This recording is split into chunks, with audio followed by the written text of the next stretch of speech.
Dans un monde rationnel, banal et prévisible, rien n'est plus intriguant, rien n'est plus fascinant et angoissant que le sentiment de mystère qui nous envahit lorsque nous faisons face à l'inconnu. Depuis 1952, des rumeurs persistantes se font l'écho de visites impromptues par de curieux hommes en noir. Illustrés de façon spectaculaire au cinéma, ces MIB, les Men in Black, existeraient-ils vraiment?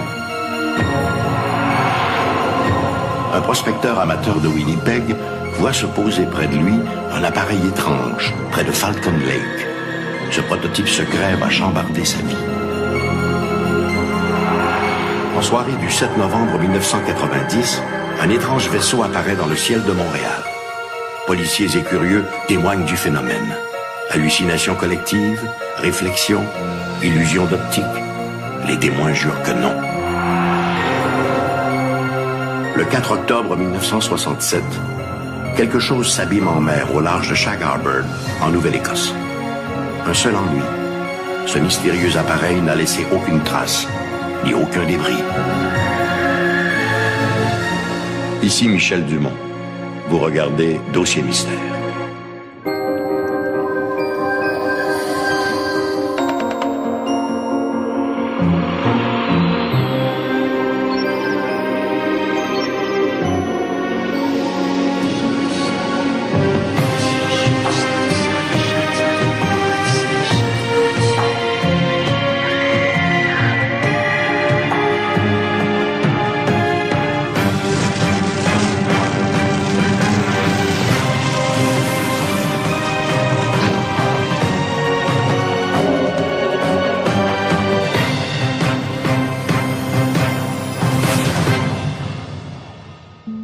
Avec les années, le phénomène des ovnis a été associé à une foule d'observations d'objets insolites.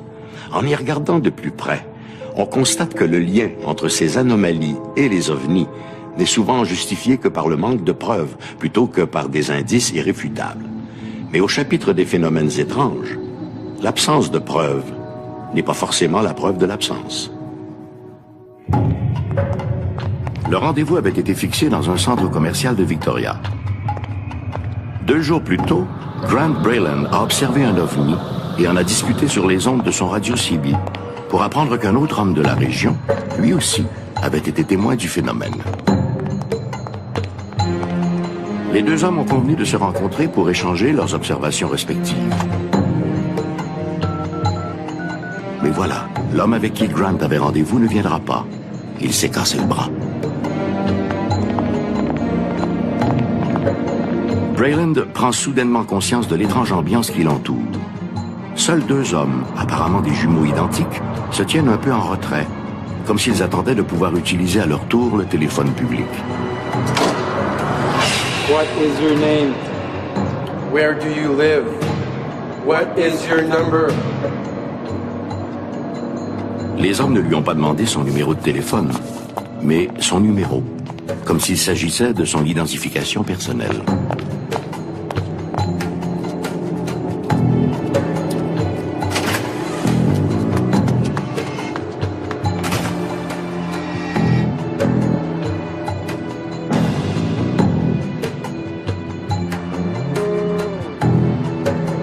Brayland regarde les 2 hommes s'éloigner. Soudain, il entend une voix, comme si quelqu'un chuchotait derrière lui. Il se retourne, mais il n'y a personne. Lorsqu'il jette à nouveau un regard en direction du terrain vague, les 2 hommes ont disparu, comme s'ils étaient tout simplement passés au travers d'un mur invisible.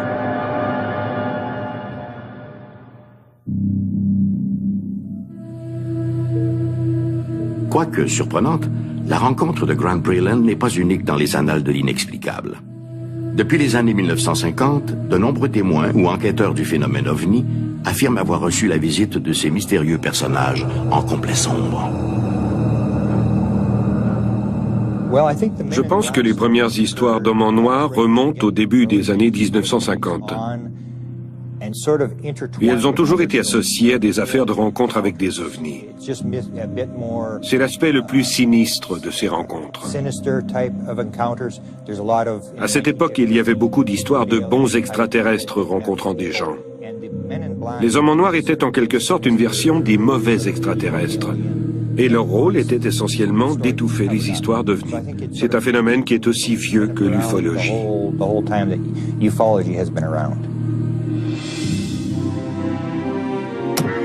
L'affaire des hommes en noir débute en 1952 au Connecticut.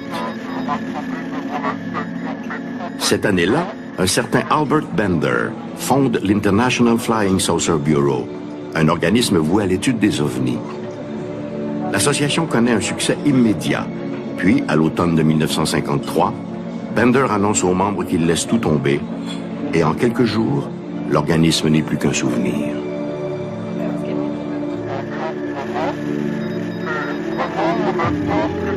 Trois ans plus tard, dans un livre intitulé They Knew Too Much About Flying Saucers, ils en savaient trop sur les ovnis, Gray Barker, un ami de Bender, raconte les raisons qui ont poussé son collègue à quitter l'univers des ovnis.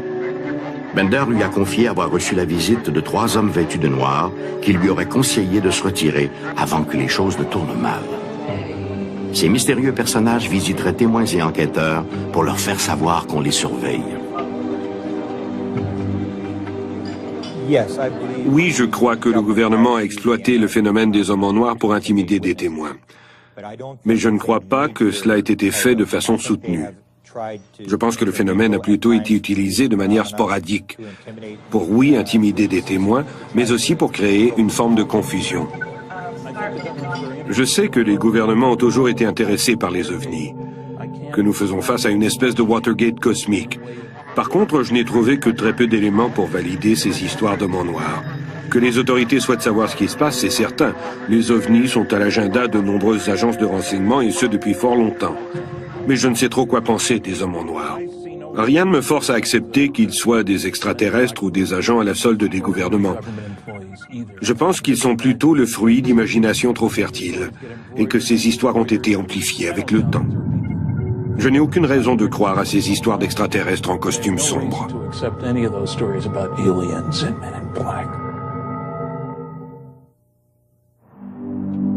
En 1978, Patricia Hayes était enquêteur pour la Canadian UFO Research Network. Elle a reçu une étrange visite qu'elle n'a jamais oubliée. Le 25 avril 1978, je me préparais à me rendre au JC Talk Show à CJCS, une station radio de Stratford en Ontario. J'étais chez moi et revoyais mes notes sur la forme, la dimension et la vitesse des ovnis. On m'avait téléphoné à ce sujet et je voulais m'assurer d'avoir la réponse à leurs questions. Parmi les documents sur lesquels je m'étais arrêtée, il y avait une affaire d'homme en noir. J'étais familière avec ce sujet. C'est à ce moment-là que j'ai entendu quelqu'un frapper à la porte.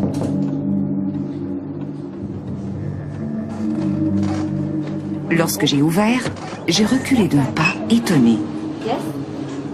Would you like a photograph of your family or children? Sa façon de parler anglais était très saccadée, un mélange presque grotesque et absurde.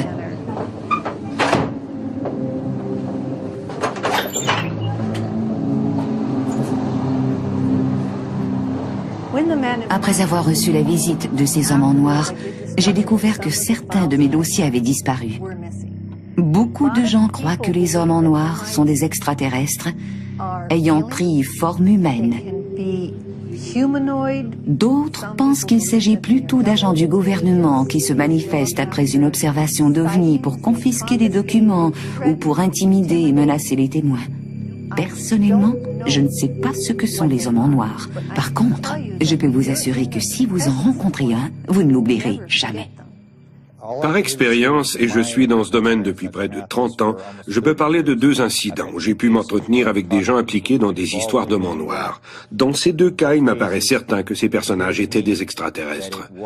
Je sais qu'il y a toujours ce débat, savoir s'il s'agit d'extraterrestres ou d'agents du gouvernement. Dans ces deux cas, il s'agissait d'extraterrestres. Il est vrai que les apparitions rapportées d'hommes en noir coïncident étrangement avec l'observation de d'autres événements tout aussi inexplicables. Le 8 octobre 1981, une certaine Anna McRoberts photographiait par hasard un étrange disque argenté près de Kelsey Bay, dans le nord de l'île de Vancouver. La photographie, soumise à une batterie d'expertise, est considérée aujourd'hui comme l'une des plus crédibles de l'histoire des ovnis. Curieusement, la photo de Mac Roberts, prise le 8 octobre 1981, survient à peine 5 jours après l'observation de Grant Breland et 3 jours après son étrange rencontre avec d'inquiétants hommes en noir dans un centre commercial de Victoria. Simple coïncidence? Malgré l'intérêt que soulève le dossier des hommes en noir, aucun enquêteur n'a réussi à ce jour à percer leur identité. Si homme en noir il y a, bien sûr. Il n'existe aucune photographie, aucun document, ni aucun film sur ces curieux personnages. Si les hommes en noir existent, ils sont vraiment passés maîtres dans l'art d'être discrets. Dans les années 1950 et 1960, l'intérêt des gouvernements pour la question des ovnis était notoire. Cet intérêt, souvent auréolé de mystère, a parfois donné lieu à des épisodes nébuleux, d'où probablement toutes ces rumeurs de conspiration et d'hommes en noir. Au Canada, le plus fameux de ces épisodes a un nom, l'affaire Michalak. Le 20 mai 1967, vers 5h30, Stephen Michalak s'apprête à quitter son motel en bordure de l'autoroute transcanadienne dans le secteur boisé du parc provincial de White Shell au Manitoba. Même s'il travaille comme mécanicien pour une entreprise de Winnipeg, sa véritable passion, c'est la prospection minière. En ce magnifique samedi matin, il compte marcher jusqu'à Falcon Lake, près de la frontière ontarienne, pour y faire un peu d'exploration. En début d'avant-midi, il localise plusieurs rochers qui lui semblent riches en quartz. Il s'y arrête et commence ses investigations. Soudain, vers 12h30, il entend un curieux bourdonnement.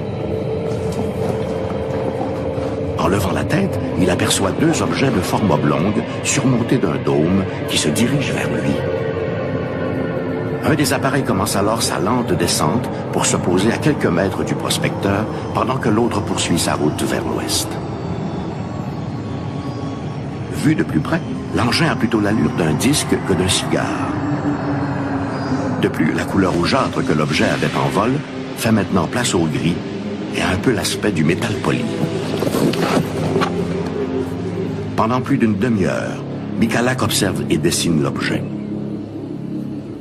Cette mystérieuse rencontre de mai 1967 allait marquer Stephen Michalak pour le reste de ses jours.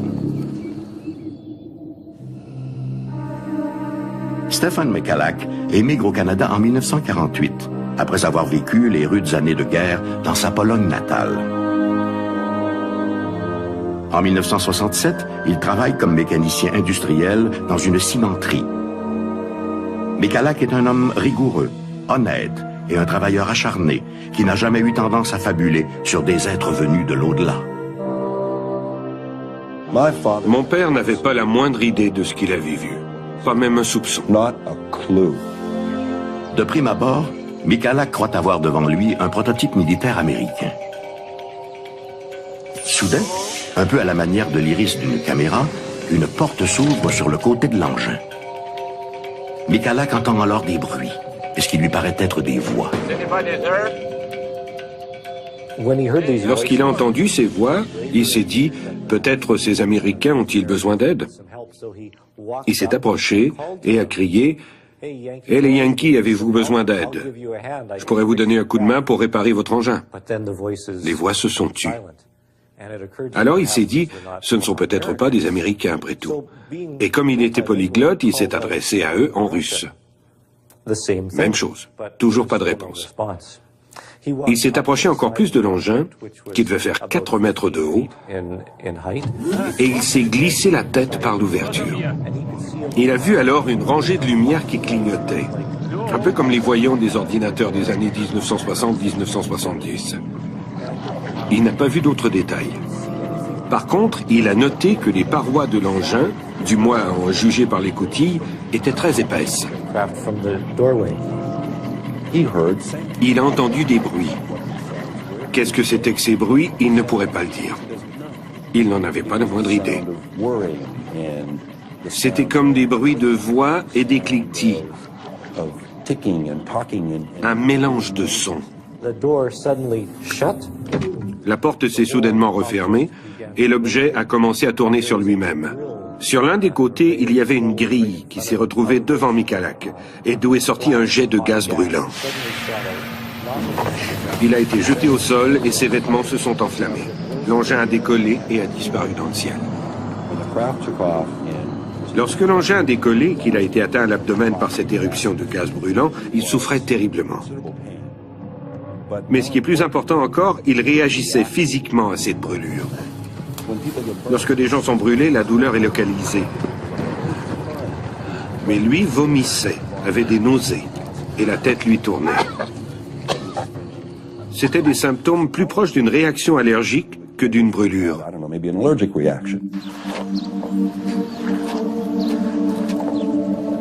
À son retour, Michalak ne va pas bien. En plus de la douleur et des nausées, il doit constamment lutter afin de ne pas perdre conscience. De plus, il n'arrive pas à se défaire de cette odeur exécrable qui le poursuit. Moteur chauffé, mêlé de soufre et d'ozone. Il met 2 longues heures avant d'arriver au motel où il loge. Michalak, se croyant contaminé, fait en sorte d'éviter toute rencontre. Arrivé à sa chambre, on l'informe que la clinique la plus proche se trouve à Kenora, soit à 70 km plus à l'ouest.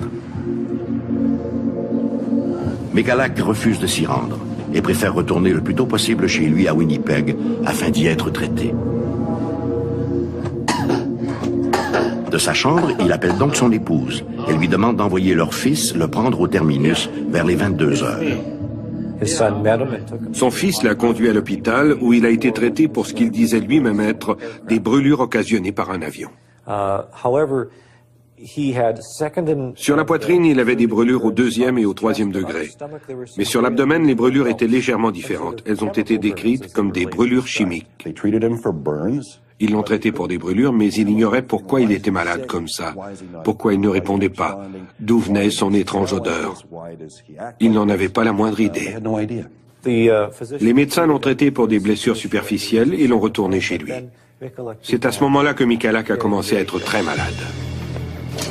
Dans les semaines qui suivent, la vie de Stéphane Michalak tourne au cauchemar. Son état de santé ne s'améliore pas.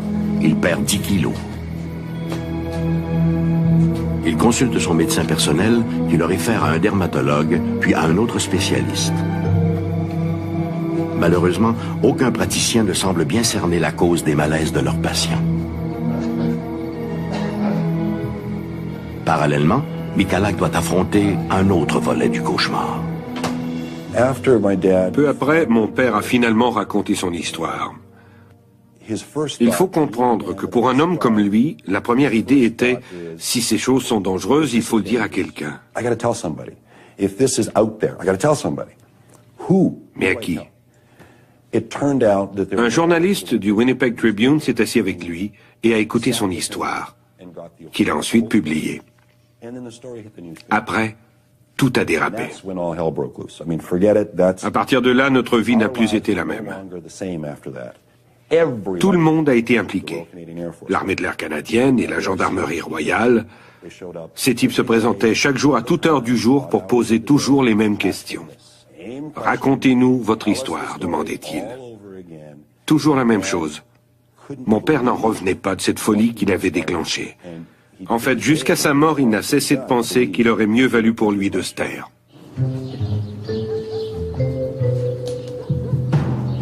Michalak doit composer avec la voracité des médias du monde entier, qui tentent par tous les moyens imaginables d'entrer en contact avec celui qui a touché une soucoupe volante.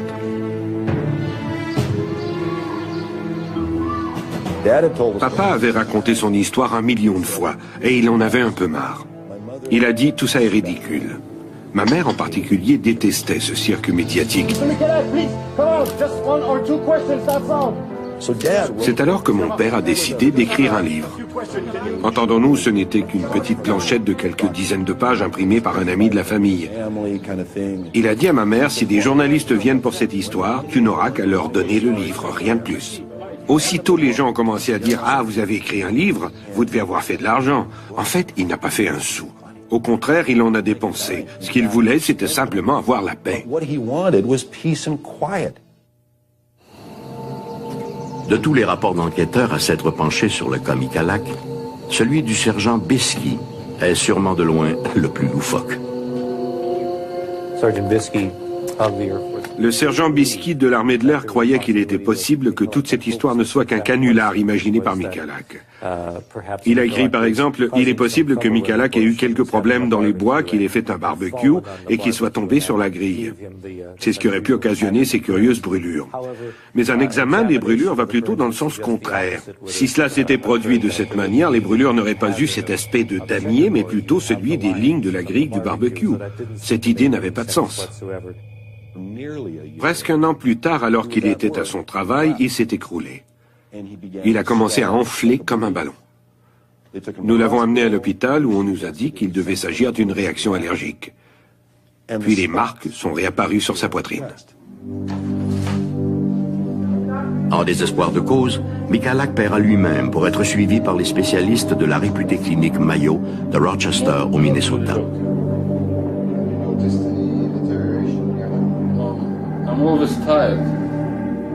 Ceux-ci diagnostiqueront d'ailleurs une irradiation de nature inconnue.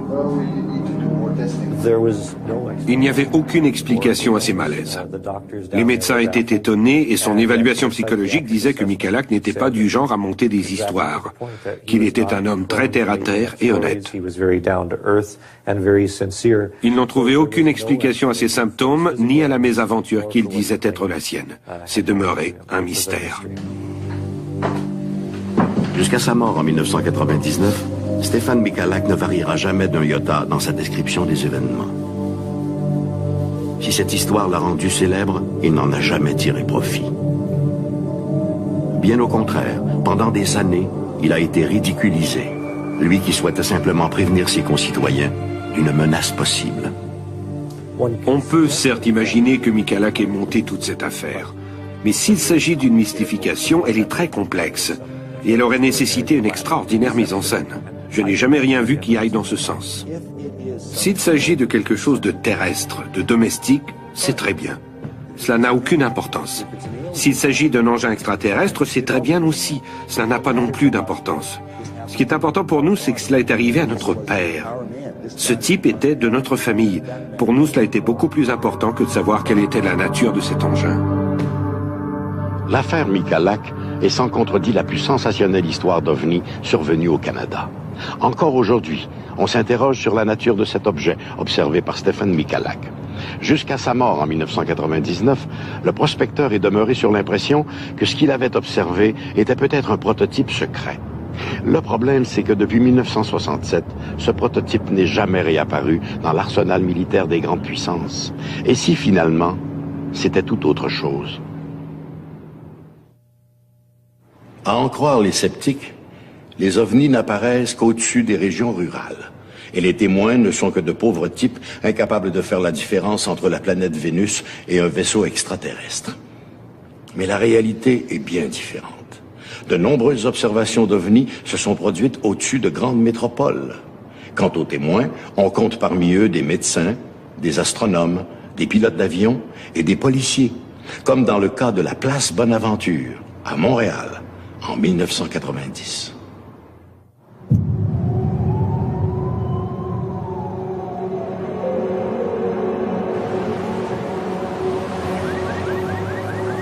Un homme presse le pas en cette soirée du 7 novembre 1990, rue Mansfield à Montréal.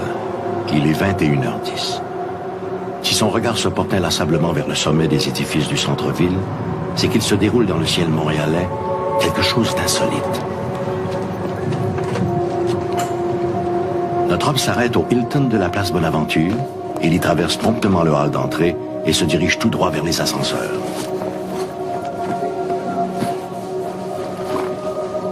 Cet hôtel du centre-ville se distingue par sa piscine fonctionnelle les 12 mois de l'année, aménagée sur le toit de l'édifice. Mais en cette soirée de novembre, il s'y trouve plus de curieux que de baigneurs. Une trentaine de personnes sont là, les yeux rivés sur un étrange objet volant, immobile au-dessus de leur tête.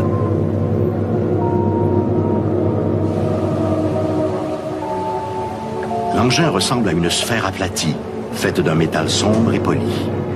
Tout autour, des lumières ambres jettent des reflets verts et jaunes à travers les nuages.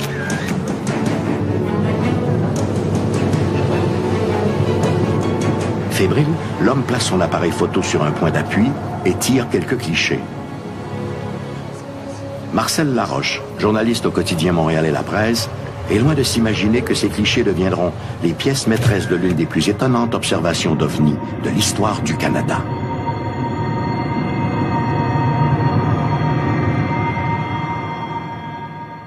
Un phénomène plutôt étrange a été observé hier soir dans le ciel de Montréal. La police de la CUM et la GRC sont même venus sur les lieux à la demande de plusieurs témoins qui se trouvaient à la piscine du toit de l'hôtel Bonaventure. Voici ce qui s'est passé. Selon le rapport rédigé par la GRC, entre 2 et 5 lumières et un faisceau lumineux quasi stationnaire ont été aperçus dans le ciel à compter de 20 heures. Je suis convaincu que j'ai vu quelque chose qui est pas fait par des terriens, là, ou qui est pas fait par quelqu'un de la Terre. C'est sûr, certain que ça venait de l'extérieur de la Terre. Puis après 15 ans, je suis encore aussi convaincu que je l'étais à ce moment-là. Ce soir-là, vers 19h, les usagers de la piscine de l'hôtel Hilton Bonaventure remarquent la présence d'un grand objet volant entouré de 7 ou 8 lumières ambres. L'objet est tout à fait silencieux et se déplace très lentement de l'édifice de la Bourse vers l'hôtel.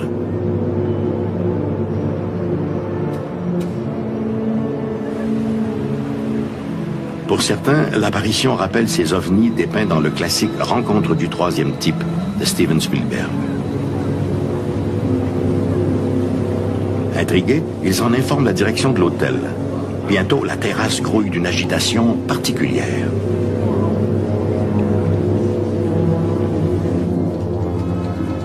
Vers 20h, la direction de l'hôtel informe la police de la communauté urbaine de Montréal qui y dépêche une autopatrouille.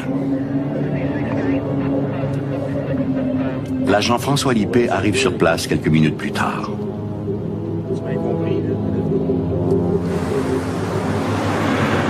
Comme tous les témoins qui sont présents, il ne peut que confirmer la présence de l'objet. Ce dernier, à présent tout à fait immobile, est visible depuis maintenant près d'une heure. Vers 19h30, un des policiers de mon groupe m'a appelé à mon poste pour me demander de me rendre sur les lieux parce que là, il pensait que c'était un événement assez spécial qu'il était en train de vivre. Il s'en allait là prendre un rapport de plainte quelconque, mais il s'est aperçu qu'il y avait quelque chose qui était assez inusité. Moi, quand je suis arrivé sur les lieux, j'ai constaté la même chose que mon policier m'avait donné au téléphone comme information.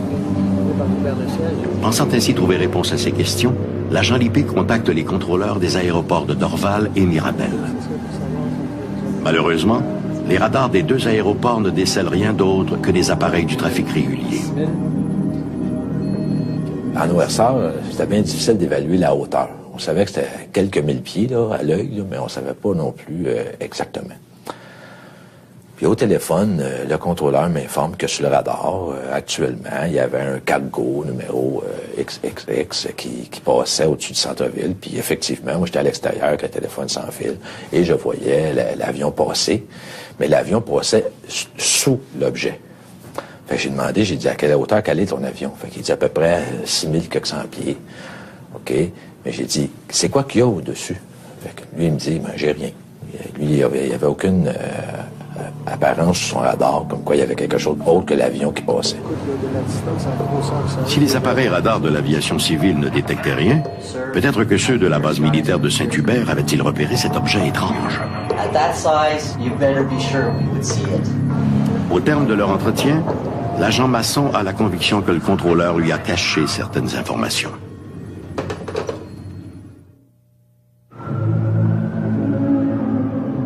À ce moment-là, il y avait le mille de la Gauchetière qui était en construction, qui avait déjà, lui, ses tours, puis tout le système là, de grues pour monter les marchandises. Lui, il y avait beaucoup de grosses lumières blanches là, pour éclairer le chantier de construction. L'agent Masson ordonne donc que l'on fasse éteindre ces puissants projecteurs. Les grosses lumières se sont éteintes et puis l'objet est resté identique. C'était pas un reflet. Fait que là, j'étais encore de plus en plus sûr que c'était vraiment quelque chose de métallique qui était là, puis c'était très gros. Là, j'ai eu l'idée d'appeler à un moment donné au bureau de la Gendarmerie royale du Canada, qui était dans ce temps-là sur la rue Dorchester à Westmount. Le ciel étant de juridiction fédérale, il existe à la GRC une procédure pour les cas de déclaration d'OVNI. Un agent fédéral fut donc dépêché à l'hôtel sans tarder. J'ai contacté les aéroports et les militaires, j'ai parlé avec le colonel en charge des opérations à la base de Saint-Hubert. On m'a assuré qu'il n'y avait aucune opération militaire en cours. J'ai également vérifié avec les tours de Mirabel et de Dorval pour voir s'ils avaient quelque chose sur leur radar. Là encore, la réponse a été négative. Lui, il a appelé l'armée et lui, il avait probablement un code d'accès, je sais pas quoi, mais lui, il a été écouté comme faux. Puis, je vous dirais à peu près le temps là, d'un F-16 ou un F-18 là, qui partent de Bagotville, qui passe au-dessus de la place Bonaventure, peut-être 14, 15, 16 minutes. On a entendu, on l'a pas vu, mais on l'entendait très bien passer. Et lui, il m'informait que là, il prenait des photos, puis tout ça. Laroche, Béliveau! Vers 20h45, le chef de pupitre du quotidien Montréal et la Presse propose à Marcel Laroche de faire un saut à la place Bonaventure avant de terminer son quart de travail. Parallèlement, l'agent Luc Morin de la GRC contacte Environnement Canada, où on lui indique que l'épaisse couverture nuageuse à travers laquelle on peut voir l'engin fait entre 1000 et 1500 mètres d'épaisseur. C'était immense, parce que l'évaluation de la hauteur était entre 8 et 10 000 pieds. Puis c'était énorme au-dessus de nous autres. Puis c'était très haut. Puis juste pour un peu situer les téléspectateurs là-dedans, si, exemple, ça avait eu à atterrir sur la Terre, si on prend, exemple, un stationnement, là, comme le stationnement de la place Versailles, là, je ne sais pas s'il y avait assez de place pour que ça l'atterrisse puis que ça s'installe là, ou ça se stationne sur un terrain. C'était immense. Vers 22h30, l'objet se déplace vers l'est de la ville. Revenant chez lui vers 23h, Pierre Caumartin va lui aussi apercevoir l'objet. J'ai vu un objet étrange, juste au-dessus de la tour illuminée du stade olympique. L'objet se déplaçait dans le même sens que moi, en direction est. Il paraissait très gros, et je suis sûr que ce n'était pas un dirigeable. Je ne sais pas ce que c'était, je n'ai jamais rien vu de pareil. Caumartin croit avoir affaire à un engin promotionnel bordé de puissants projecteurs. Les lumières étaient très puissantes, très grosses. C'est à partir d'ici que j'ai commencé à entendre le bruit que faisait l'objet. C'était comme une modulation. C'était très rythmé. L'objet se déplaçait aussi de façon très étrange. Il demeurait immobile un instant, puis glissait d'un seul coup, un peu plus bas.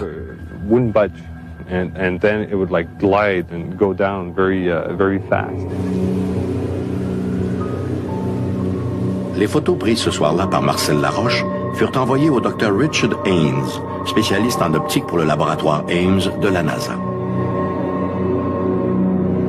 Suite à l'analyse des négatifs de Laroche, le Dr. Haynes conclut que les lumières ne sont pas des reflets lumineux, mais émanent bien d'un objet physique à 3 dimensions.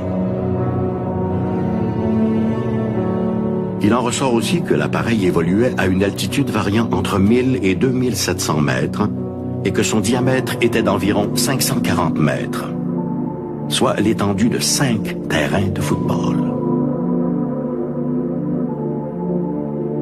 L'étude réfute donc l'hypothèse de l'aurore boréale ou d'un quelconque phénomène astronomique.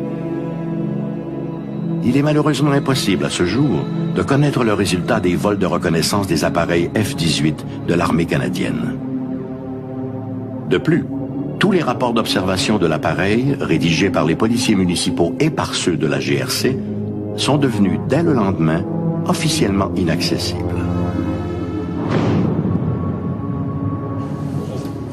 En effet, le 8 novembre, 2 agents du NORAD, organisme voué à la protection du territoire nord-américain, ont eu le mandat de rapatrier tous les constats disponibles concernant cette apparition dans le ciel montréalais.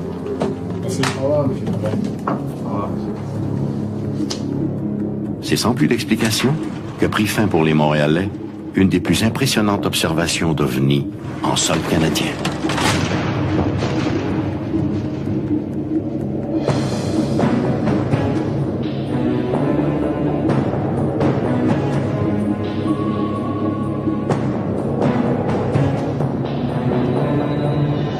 Malgré son aspect spectaculaire, l'OVNI de Montréal, comme l'ont baptisé les médias, n'est pas unique. Au début des années 1990, de nombreuses observations d'OVNI ont été signalées au-dessus de Bruxelles, une ville d'1 million d'habitants, et de Mexico, qui, elle, compte 20 millions d'habitants. Mais dans tous les cas, le mystère demeure. Sommes-nous visités par des vaisseaux d'un autre monde? Lorsqu'il est question d'OVNI, on a souvent l'impression que les meilleures histoires viennent des États-Unis. Aux Archives nationales du Canada sont compilées des observations étranges.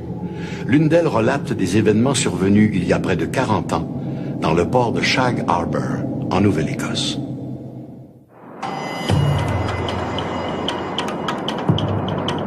Le 4 octobre 1967, l'équipage du vol 305 d'Air Canada en direction de Terre-Neuve observe un groupe d'objets lumineux évoluant à 12 000 pieds d'altitude.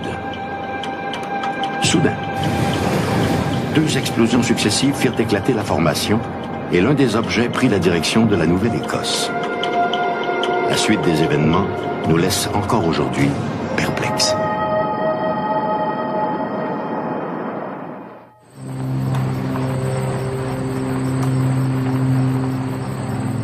En cette soirée du 4 octobre, vers 23 heures, Laurie Wickens et quelques amis roulent en direction du petit village de Shag Harbor, en Nouvelle-Écosse. Soudain, Wickens fit remarquer à ses compagnons un objet dans le ciel qui semble se diriger directement vers l'Atlantique. Intrigués, les jeunes décident de se rendre jusqu'au promontoire de Irish Moss Plant afin de mieux observer l'objet. Arrivés sur place, Wickens et ses compagnons constatent que l'appareil perd de l'altitude. Il se trouve à 300 mètres du rivage. Les lumières ambres visibles plutôt autour de l'engin font maintenant place à une sorte de phare qui tourne.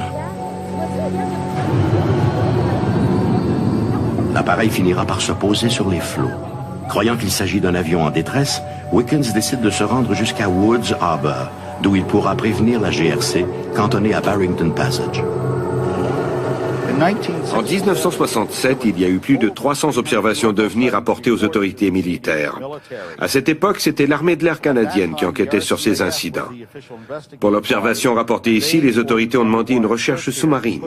Si l'on remet ça dans son contexte au Canada en 1967, il y a eu 9 cas qui ont fait l'objet d'une enquête gouvernementale. Shag Harbor est le meilleur d'entre eux. Au bureau de la gendarmerie, c'est le caporal Victor Werbicki qui prend l'appel. Malgré l'aplomb du jeune Wickens, Werbicki reste indécis. Et s'il ne s'agissait que d'un canular de fin de soirée? La voiture de la GRC est arrivée à toute vitesse avec ses gyrophares en marche. La première chose que nous avons pensé, c'est qu'un avion s'était écrasé. Nous avons sauté dans nos voitures et suivi celle de la GRC jusqu'au Irish Moss Plant.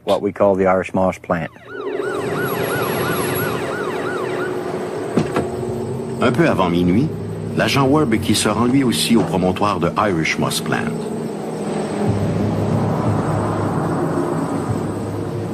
Wickens n'avait pas menti.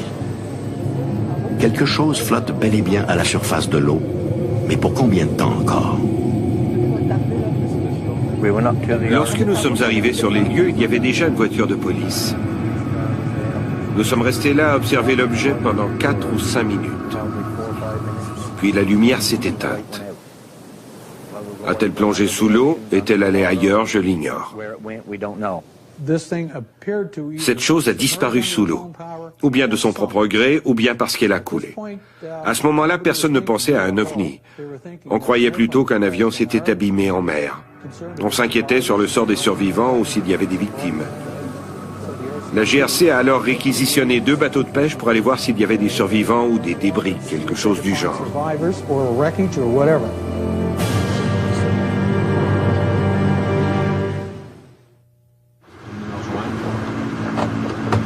À la demande de la GRC, Bradford Chang et Lawrence Smith, 2 pêcheurs de la région, se rendent sur les lieux du naufrage.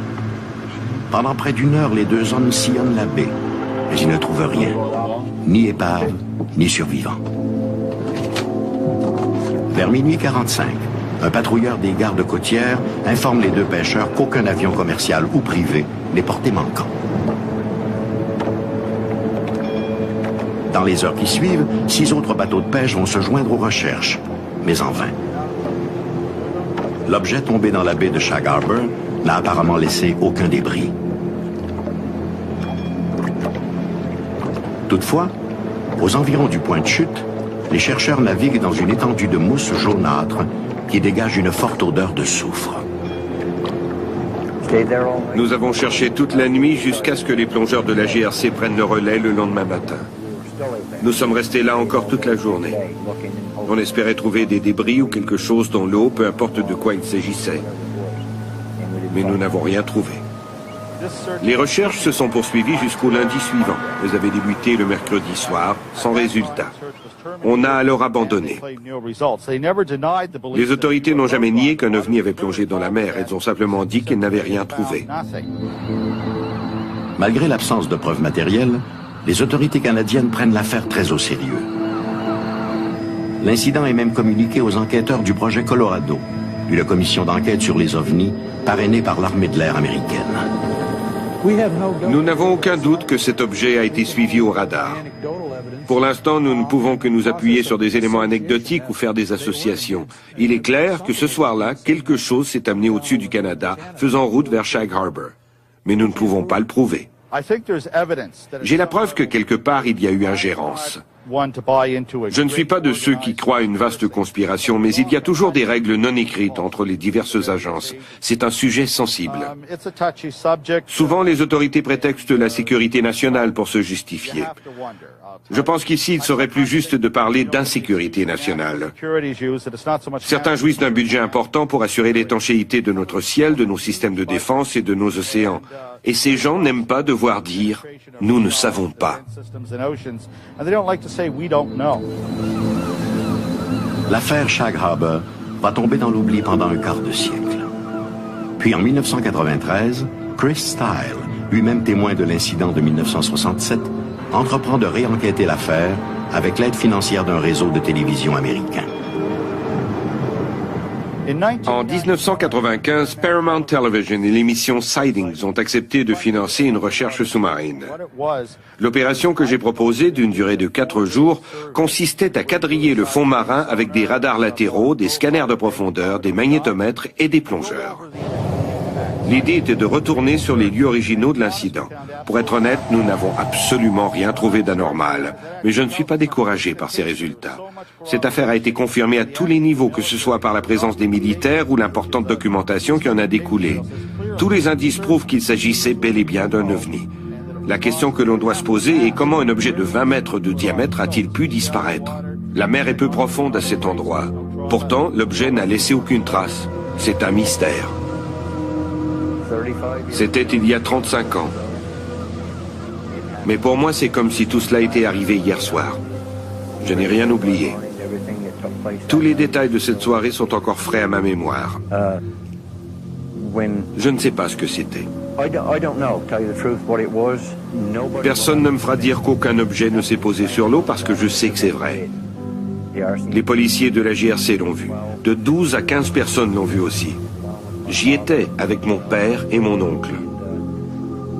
Nous savons que quelque chose s'est posé sur l'eau. Mais quoi, nous l'ignorons. En 2001, Chris Stile et Don Ledger, 2 ufologues de la Nouvelle-Écosse, ont publié Dark Object, un livre retraçant les événements de Shag Harbor. Des événements uniques dans l'histoire du Canada et à ce jour, toujours inexpliqués.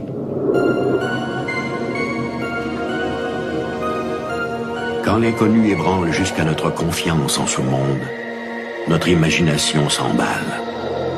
Mais les vrais mystères, ceux qui défient toutes les explications rationnelles, ne sont-ils pas une porte ouverte sur la véritable connaissance ?